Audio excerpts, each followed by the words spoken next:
Habituation is defined as the reduction or loss of response to a previously noticeable stimulus after a repeated exposure.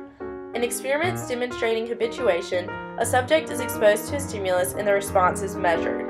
The stimulus is repeated and the response measurements are taken for each exposure. There are many different ways to measure responses depending on the type of stimulus used. In a study done by Malkiut, Bainstein, and Pomerleau, a baby was shown a novel stimulus and its response was measured as the time it spent looking at the picture or object before looking away. If habituation is successful, there will either be a reduction in the subject's response or the subject may completely stop responding. Overall, the less arousing an event is, the more rapidly a response to that event will habituate. Rankin and Broster found that changes in how often the exposure occurred resulted in differences in habituation.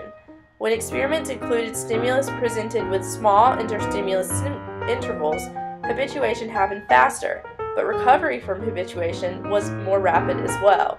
In contrast, larger interstimulus intervals resulted in habituation occurring slower but lasting longer. Habituation is a very fundamental type of learning that occurs in all organisms which have been tested. In an interesting study, habituation was shown to occur even in fetuses. Habituation can be used to test fetal learning about sounds. Researchers placed a speaker against a mother's abdomen and played sounds for the fetus to hear. At first, most would respond by moving. If the same sound played repeatedly, the fetuses would gradually stop responding. In all habituation experiments, a stimulus is presented and the initial response is measured. In this case, a sound is presented to the fetus, which responds by moving, which can be measured. The amount of movement by the fetus is recorded with each subsequent presentation of the sound, and it was found that the movement decreased and eventually ceased. At this point, the fetus has habituated to the sound. When a different sound was played, however, the fetuses would respond once again by moving. This demonstrates that habituation is stimulus-specific, meaning that learning about one stimulus does not necessarily cross over to another stimulus. I had a really great time tonight. Me too. Your sense of humor is really on point. Had me cracking up. Are you kidding me? Your naval stories were incredible. I can't believe you're a prisoner of war. Minor details. What the? Sorry, that's my small child. Don't pay her any mind. You never told me you had a... Oh my god, that movie was incredible. I can't believe it was a cop the whole time. I thought he was innocent. The clues were all there. Just wasn't that obvious. My kind of film. Would you like anything to drink? Oh. Sorry.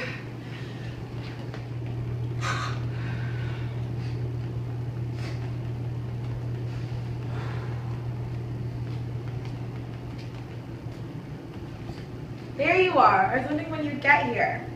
I'll be ready in a few minutes. Okay.